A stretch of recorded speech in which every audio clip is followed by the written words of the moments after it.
Hello, हाय. मी हर्षदा. बरेच दिवस झालं मी काय व्लॉग केलेला नाही आहे. तर त्यावेळेस मी छोटे-छोटे असे क्लिप घेतले होते, तेच मी टाकते.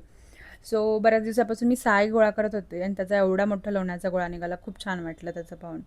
एक दिवस आम्ही असंच फ्रुलाटोला आईस्क्रीम खायला गेलो होतो, पण तिथं ब्राउनी चोको चिप बाउल घेतला होता. एक नंबर लागतो. तुम्ही नक्कीच ट्राय करा.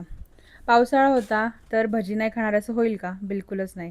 मी अशा मस्तपैकी हॉटेल स्टाईल भजी केल्या होत्या आणि मनसोक्त त्याचा आनंद घेतला. आणि हे तेलकट तुपकट बाहेरचं खाऊन आजारीसुद्धा पडले.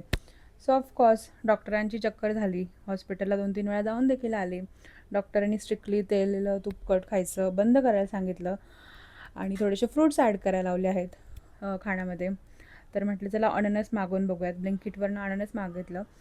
ते अगदी हिरवं हिरवं दिसत होतं बाहेरनं, पण ज्यावेळेस आम्ही कट केलं तर पिकलेलं होतं आणि टेस्टलासुद्धा खूप छान होतं. ज्या दिवशी पालखी गेली माऊलींची, त्या दिवशी मंदिरात गेलो होतो आम्ही आणि तिकडचं डेकोरेशन बघून खरंच खूप छान वाटलं. इतकं तृप्त झालं ना मन, सांगायलाच नको. ज्यावेळी घरी असते, त्यावेळेस आधीमध्ये मी हे श्रीमद रामायण ही वाली सिरियल पाहत असते. तुम्ही नक्की बघा, खूप आवडेल तुम्हाला देखील.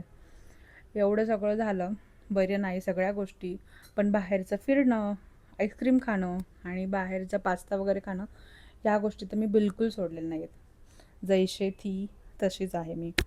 पण या दिवसातनं मी एक नक्की ठरवलं, की हां, थोडासा वेळ काढायला हवा ह्या गोष्टींसाठी सुद्धा. कारण माझ्यापेक्षा पण खूप जणं खूप बिझी असतानासुद्धा त्यांच्या वेळात वेळ काढून डेली व्लॉग करतात आणि मी नक्कीच ट्राय करेल. Thank you so much.